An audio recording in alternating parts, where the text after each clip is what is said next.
An injured soldier was taken to hospital after an explosion. When the doctors decided that euthanasia was the best course of action, his loyal dog noticed something that prevented this decision. The bombing changed his life forever. He lies completely still in a hospital bed. Tubes and monitors surround him, beeping in steady, monotonous rhythms. Doctors have inserted a ventilator to keep him breathing. The slow drip of IV fluids and the hum of fluorescent lights paint a stark picture of tension and despair. His condition is grim. After 3 months of total unresponsiveness, his medical team believes his brain activity has ceased. Every test they've performed points to no sign of improvement. As the senior neurosurgeon walks down the hall, chart in hand, there is a haunting finality in his expression. The hospital staff has grown accustomed to seeing Carter's still figure in the corner ICU room, where every beep of the life support machines seems to signal hope, slowly slipping away. The day has arrived for a difficult decision: to remove Carter from life support or keep waiting for the impossible. Paperwork is on the brink of being signed. Carter's mother, Mrs. Stella, stands by his bedside, eyes red from tears and worry. Optimistic thoughts are also gradually disappearing. The medical consensus is almost unanimous. Carter, they believe, is not coming back. Amidst this atmosphere of despair, there is one soul who refuses to accept the doctor's verdict: Charlie, Carter's loyal German shepherd.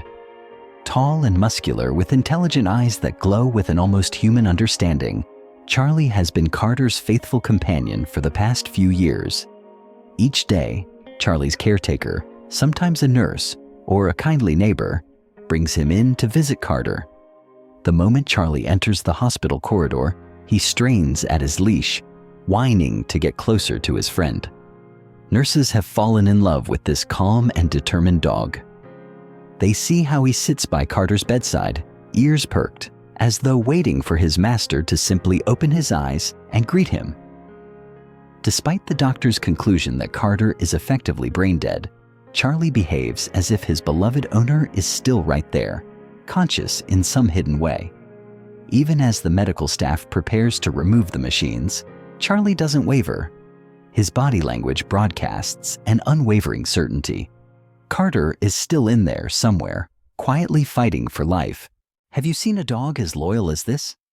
Tell us in the comments. Mrs. Stella, exhausted and with dark circles under her eyes, notices Charlie's behavior each time she visits. She has spent sleepless nights at the hospital, reading medical charts and hearing the words, "no neurological improvement." Her heart breaks a little more each day. Yet Charlie gives her a glimmer of comfort. She observes how he presses his muzzle gently against Carter's limp hand, how he occasionally whines and looks up at the monitors as if trying to understand their function. The doctors insist that the machines have done all they can. They say no therapy or new procedure will bring her son back to consciousness. But when Mrs. Stella sees Charlie's soulful gaze, she wonders, could the doctors be missing something? In truth, Charlie sensed a very slight change in Carter around the 9th week. It was barely detectable to human eyes and ears. One evening, as Charlie lay with his head resting on the bed, he felt a tiny vibration, almost like a tremor, that passed through Carter's fingertips. Though no nurse or doctor seemed to notice, Charlie became visibly excited whenever it occurred. The staff dismissed Charlie's heightened energy as simple canine restlessness. Nonetheless, Charlie insisted on staying closer to Carter, sometimes whining softly when hospital staff asked him to leave. In that moment, Charlie felt something that no medical equipment had yet registered, a faint spark of Carter's mind flickering in the darkness. As the 3rd month approached, the pressure from the medical team grew. They had run all the tests, consulted specialists, and tried to find any sign of cognitive reawakening. Still, official results pointed to the same conclusion. Carter was not responding. His mother was gently guided to sign the necessary papers to remove the ventilator. The staff assured her that letting her son go would be the compassionate choice. Charlie's visits grew more anxious. He would pace around the bed, ears flattened, tail low. He refused to calm down, even when offered treats or gentle pats from the nurses. Something about the hospital's sudden shift from cautious hope to resigned finality stirred a primal protectiveness in him. If the machines were disconnected, Charlie instinctively knew Carter wouldn't have enough time to find his way back. The fateful day arrived.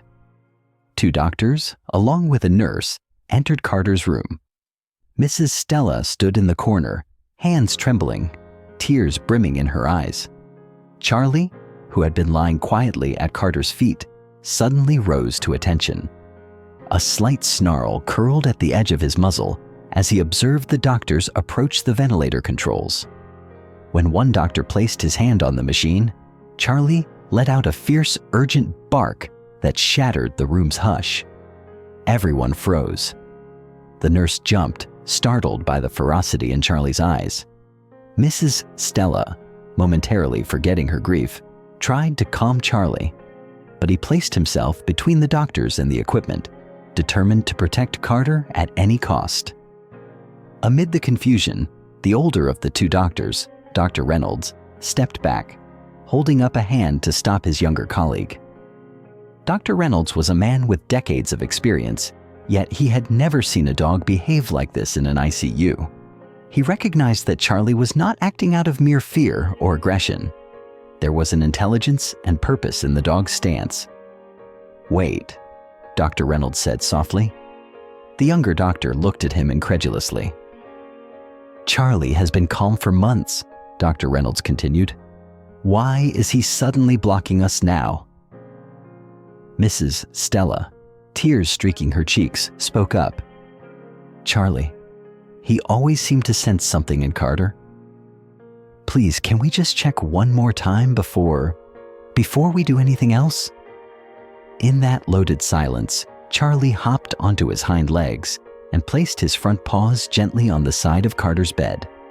He then nudged Carter's hand with his nose and let out a series of softer barks, as though urging Carter to respond. Dr. Reynolds narrowed his eyes, watching the dog's precise movements. The young doctor's confidence wavered.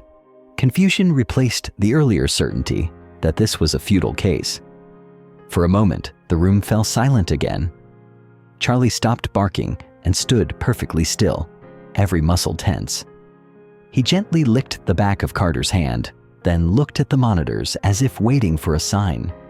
His brown eyes shimmered with unwavering conviction. Carter was still there, somewhere deep within that motionless body. Suddenly, Mrs. Stella recalled how Carter and Charlie first came into each other's lives. After Carter's closest friend, Sonny, passed away, Carter had been left a sealed letter containing one final request: to adopt Charlie, the German Shepherd, who had been Sonny's most treasured companion. At the time, Carter was buried in grief. He had lost a friend he considered a brother, and the last thing he thought he needed was a dog. But when he met Charlie, Carter sensed an echo of Sonny's spirit, an unspoken promise that the dog would help him heal. The first week was rough. Charlie was restless, searching every corner of Carter's apartment for Sonny. Gradually, they learned to lean on each other for comfort. Charlie would curl up next to Carter when he woke from nightmares, whimpering softly in empathy. Carter found a soothing presence in Charlie's unwavering loyalty. This background flashed through Mrs. Stella's mind. Their bond had always been extraordinary, forged in shared sorrow and mutual healing.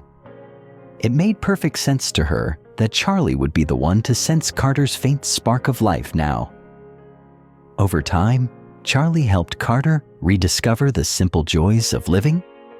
Carter would come home from work to find Charlie waiting excitedly at the door, tail wagging, urging him to go for a run or play in the yard. On weekends, they would hike together, immersing themselves in the freedom of the outdoors, an antidote to the claustrophobic memories of the battlefield.